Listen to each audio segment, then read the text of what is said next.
श्री शिवाय नमस्तुभ्यम। हर हर महादेव। जय शिव शंभु। भोलेनाथ की कृपा आप सभी पर बनी रहे। दोस्तों, आप सभी का स्वागत है हमारे यूट्यूब चैनल में। जय प्रेमानंद जी महाराज की। भक्तों, सावन के महीने के तीसरे सोमवार यानी 28 जुलाई के दिन शिवलिंग से यह एक गुप्त चीज उठा कर ले आना है। आप सभी की मनोकामना पूर्ण होगी। इतना पैसा आएगा कि गिनते गिनते आप थक जाएंगे। भगवान भोलेनाथ की आशीर्वाद से आपके जीवन में बहुत उन्नति होगी। भक्तों, हमारे हिंदू धर्म में सावन के महीने का बहुत ही अधिक महत्व है। सावन का महीना हिंदू धर्म पंचांग का 5वां महीना होता है। यह महीना भगवान शिव को समर्पित है।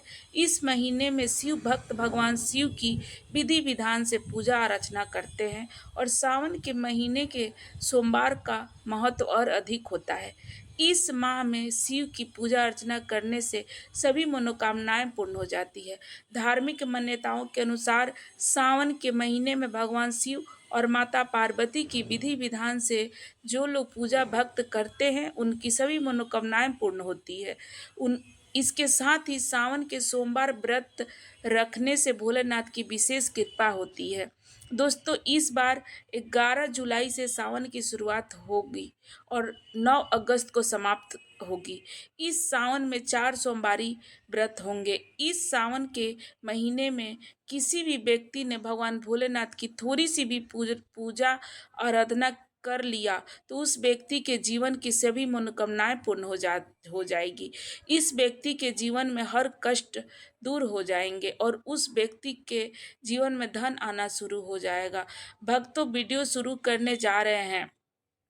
आज की इस वीडियो में हम आपको बताएंगे कि सावन के दिनों में आपको भगवान भोलेनाथ के मंदिर में क्या क्या भग चढ़ाना है और क्या क्या अर्पित करना है और वहां से क्या लेकर घर वापस आना है, ताकि आपके घर की गरीबी, दरिद्रता, परेशानियां, कष्ट, दिक्कतें हमेशा के लिए खत्म हो जाए। दूसरी तरफ आपके घर पर सुख, समृद्धि, ऐश्वर्य, वैभव की प्राप्ति हो। ध्यान रखिएगा दोस्तों, सावन का माह का इंतजार हर व्यक्ति इसीलिए करता है ताकि उसको भगवान भोलेनाथ का आशीर्वाद मिल सके। कहा गया है कि देवों के देव भगवान भोलेनाथ अगर किसी भी व्यक्ति को आशीर्वाद दे दे तो उस व्यक्ति का साक्षात काल भी कुछ नहीं बिगाड़ पाता। इसीलिए आज की इस वीडियो में हम आपको बताएंगे कि आप सावन के दिन को बहुत ही पावन दिन है और इस दिन भगवान भोलेनाथ को प्रसन्न कर सकते हैं।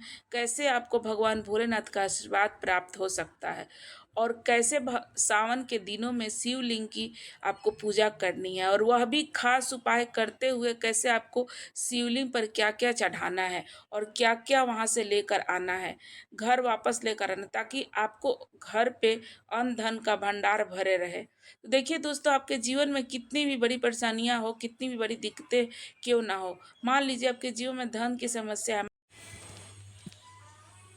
मान लीजिए आप नौकरी की प्राप्ति के लिए बहुत ज़्यादा परेशान हो और आपके शत्रुओं ने आपको घेर लिया है, संतान की प्राप्ति नहीं हो पा रही है, तो एक बात का ध्यान रखिएगा दोस्तों, सावन का पावन दिन एक ऐसे दिन होते हैं जिस दिन कोई भी व्यक्ति अगर थोड़े से उपाय कर लेता है तो भगवान भोलेनाथ की साक्षात पूजा कर लेता है, तो उस व्यक्ति की कितनी भी बड़ी मनोकामना क्यों ना हो, कितनी भी बड़ी कष्ट क्यों ना हो, वह खत्म हो जाती है और उसकी मनोकामना जरूर पूरी हो जाती है। दोस्तों, मान लीजिए आपके ऊपर कोई दोष लगा हुआ हो, जैसे पितृ दोष, शनि दोष, वस्तु दोष, प्रकृति दोष या कोई भी दोष लगा हुआ हो, तो आपको सावन सोमवार के दिन थोड़ी सी पूजा करनी है और आपका दोष खत्म हो जाएगा। आपके जीवन से सभी परेशानियां चली जाएगी और आपके जीवन में जो धन आना बंद हो गया था उसका आगमन वापस शुरू हो जाएगा। मान के चलिए आपके जीवन में कभी भी कोई परेशानी नहीं रहेगी।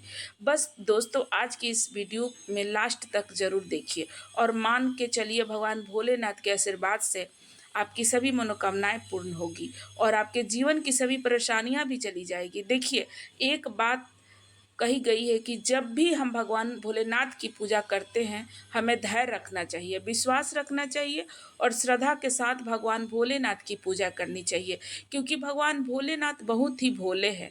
वह किसी भी व्यक्ति की थोड़ी सी भी पूजा से, साधना से तुरंत ही प्रसन्न हो जाते हैं। इसीलिए दोस्तों, सावन सोमवार के दिन कुछ ऐसी चीज़ें हैं जो आपको अवश्य पता होनी चाहिए, क्योंकि सावन सोमवार के दिन अगर आप भगवान भोलेनाथ के सामने पूजा करने जा रहे हैं तो मान के चलिए दोस्तों कि अगर कोई गलती कर दी तो भगवान भोलेनाथ आपसे क्रोधित हो जाएंगे, और आपने सही तरीके से पूजा की होगी तो साक्षात भगवान भोलेनाथ उसी दिन आशीर्वाद दे देंगे, और उस दिन के बाद आपके जीवन में कभी कोई परेशानी नहीं आएगी। आपको हमें एक एक चीज़ करके बताने जा रहे हैं, इसीलिए इस वीडियो को लास्ट तक जरूर देखिए। सबसे पहले आपको भगवान भोलेनाथ के मंदिर जाना होगा। यह जितना भी उपाय आपको बताएंगे यह मंदिर के उपाय होंगे। देखिए, होता क्या है कि कई लोग हमसे पूछते हैं कि हमारे घर में शिवलिंग है, क्या हम उस पे पूजा कर सकते हैं? तो इसका उत्तर है नहीं। आपको मंदिर जाना ही पड़ेगा, क्योंकि मंदिर का जो शिवलिंग होता है वह जो घर का शिवलिंग होता है उसमें बहुत ज़्यादा फर्क होता है। तो चलिए, मंदिर का शिवलिंग जो मंदिर का शिवलिंग होता है उसकी तो एक अलग ही एनर्जी होती है, और वह आपके घर के शिवलिंग से करोड़ों गुना ज़्यादा होती है। इसमें ऐसी सकारात्मक ऊर्जा होती है जिसके सामने अगर आप थोड़ी ही सी पूजा कर लेते हैं तो तुरंत ही उसका फल आपको मिलता है, और आपके जीवन की हर परेशानियां चली जाती है। तो आपको जितने भी आज उपाय बताने जा रहे हैं आपके जीवन की परेशानियां को ख़त्म कर देगी, तो आपकी सभी मनोकामनाओं को पूर्ण कर देगी। उस उपाय के लिए आपको मंदिर जाना पड़ेगा, और सावन सोमवार का पर्व पड़ रहा है, वह आज के दिन सोमवार जो पड़ रहा है, तो यह दिन ऐसा है कि इस दिन अगर आप मंदिर जाकर भगवान भोलेनाथ की पूजा आराधना कर लेते हैं तो मान के चलिए दोस्तों, आपके जीवन के सभी कष्ट दूर हो जाते हैं। पूरे साल आपके घर में अन्न धन का भंडार भरा रहेगा। आपको क्या क्या लेकर जाना है वह कहीं पर लिख लीजिए। अगर आपने एक भी गलती कर दी तो आपकी पूजा संपन्न मानी नहीं जाएगी। सबसे पहली चीज़ तो भगवान भोलेनाथ के लिए आपको जल लेकर जाना है। सावन सोमवार के दिन कई लोग हमसे यह कहते हैं कि जल जो है वह शिवलिंग में ही, शिवालय में ही मिल जाएंगे, लेकिन शिव मंदिर में मिल जाना है तो दोस्तों यह जल आपको अपने घर से लेकर जाना है। अगर शिवलिंग का अगर वहाँ पर मिल जाता है तो भी कोई दिक्कत नहीं, लेकिन घर का जल ले जाना अति उत्तम होता है। आखिर घर से जल क्यों लेकर जाना चाहिए, इसकी बात सुन लीजिए। घर से इसलिए आपको जल लेकर जाना चाहिए ताकि आपके घर का जो जल लेकर जाना है भगवान भोलेनाथ पर चढ़ाने के लिए, उसी जल के द्वारा आप भगवान से जुड़ जाएंगे। उस जल के द्वारा आप भगवान को अपने सभी दिक्कतों बता देंगे, और उस जल को जैसे ही भगवान भोलेनाथ पर आप चढ़ाएंगे, आपकी समस्याओं को बताते हुए वह समस्या अपने आप खत्म होती जाएगी। इसीलिए घर से जल लेकर जरूर जाना चाहिए। शिवालय में जल मिलता है, लेकिन घर का जल सबसे शुद्ध होता है। पहली बात का आपको यही ध्यान रखना चाहिए। अगर उसमें हो सके तो कुछ बूंदे गंगा जल के डाल दें, वो तो अति उत्तम हो जाता है। उसके बाद आपकी पूजा संपन्न मानी जाएगी। महाशिवरात्रि के दिन आपको जल ले जाना है, उस तरह से जल लेकर जाना है सोमवार के दिन, और उसमें थोड़ा सा गंगा जल डालकर आपको उसमें बेलपत्र भी अगर मिल जाता है तो आप डाल सकते हैं। बेलपत्र बहुत ही शुभ होता है। आपने अगर मान लीजिए कि 100 कन्याओं को खाना खिलाना, दूसरी तरफ भगवान भोलेनाथ को बेलपत्र चढ़ाना, यह दोनों बराबर माने जाते हैं, इसीलिए बेलपत्र जरूर लेकर जाना चाहिए। तीसरा आपको बता दें, सफ़ेद फूल। सफ़ेद फूल भगवान भोलेनाथ को जरूर चढ़ाना चाहिए। सावन के सोमवारी के दिन उन्हें बहुत पसंद है सफ़ेद फूल, और भगवान भोलेनाथ इससे बहुत ज़्यादा प्रसन्न हो जाते हैं। सावन सोमवार के दिन ताकि आप भगवान भोलेनाथ को आशीर्वाद अगर आप लेना चाहते हैं तो ये जरूर आपको सफ़ेद फूल लेकर जाना चाहिए। हर परेशानियां ख़त्म हो जाएंगे। सफ़ेद चंदन ले जाना चाहिए, वो जो बहुत अनिवार्य होता है सावन सोमवार के दिन। और ध्यान रखिएगा, भगवान भोलेनाथ को अगर आप दूध अर्पित करने जा रहे हैं तो एकदम कच्चा दूध होना चाहिए। पका हुआ दूध नहीं होना चाहिए, कच्चा दूध होना चाहिए। और वो भी अगर गाय का शुद्ध दूध मिल जाता है जो अपने घर से आप लेकर जाते हैं, वो अति उत्तम हो जाता है।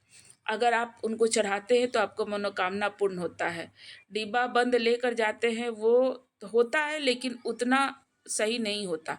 अगर आप गाय के दूध लेकर जाएंगे वो बहुत अति उत्तम होता है, और बहुत जल्द भगवान इससे आपकी विनती और आपका पुकार सुनते हैं। एक डिब्बे में काली मिर्च भर के एक लाल कपड़ा ले लीजिए, उसमें लौंग कपूर उसको रोली बांध ले, और बांध करके आपको अपने जेब में रख के लेकर जाना है। सिर्फ इतनी सी चीज आपको लेकर जाना है आज के दिन, यानी कि सोमवार के दिन।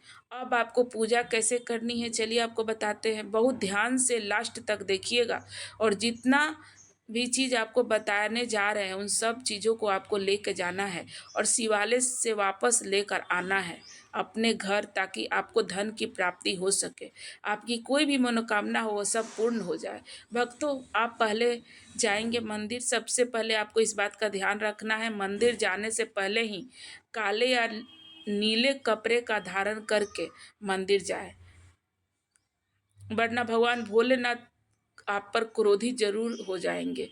क्रोधित रूप देखना पड़ सकता है। सबसे पहले आपको यह करना क्या है कि पतली धार वाले जल भगवान भोलेनाथ को अर्पित कर देना है। बहुत ध्यान से सुनिएगा भक्तों, पतली धार बनाते हुए भगवान भोलेनाथ को जल आपको अर्पित करना कर देना है। अब आपको यह करना है कि भगवान भोलेनाथ को चंदन लगाना है। चंदन लगाने के बाद भगवान भोलेनाथ पर 3 पत्ते वाला बेलपत्र चढ़ाना है। 3 पत्ते वाला बेलपत्र रखने के बाद आपको भगवान भोलेनाथ पर सफ़ेद फूल अर्पित कर देना है। सिर्फ इतना आपको करना है। दूध अगर आप चढ़ाना चाहते हैं तो दूध भी आप चढ़ा सकते हैं, जैसे हम बताए हैं। गाय का शुद्ध दूध अगर आपके पास हो तो ज़रूर भोलेनाथ के शिवलिंग पर चढ़ा दें। इतना बस आपको करना है। इसके करने के बाद आपको वहाँ खड़े होकर 108 बार, बहुत ध्यान से सुनिएगा, 108 बार आपको ओम नमः शिवाय का जाप करना है। या तो आप 108 बार कर लीजिए, या तो 151 बार कर लीजिए, या तो 11 बार कर लीजिए, या तो 21 बार कर लीजिए। यह तीनों चीज़ें है जो आपको करनी है, इतना करना है। अब आपको क्या करना है, एक डिब्बा जो काली मिर्च का आपने ले कर गए हैं, उस काली मिर्च के डिब्बे को आपको शिवालय के जो गिरता हुआ शिवधारा है, जो शिवलिंग से वहाँ पर पानी गिर रहा है, उसी शिव हरि के पानी के से आपको छुआना है, और आपको जेब में वापस रख लेना है। यह जो लाल पोटरी आपने लेकर गए थे घर से, जो ऊपर हमने बताए हैं वो लेकर गए थे, उसी तरह से बंद ही रखना है, और उसको छुआना है वहाँ शिवालय में शिव जी के शिवलिंग के पास, जहाँ पे जल चढ़ाए हैं उसी के नीचे जलधारी से वापस रख लेना आपको अपने जेब में।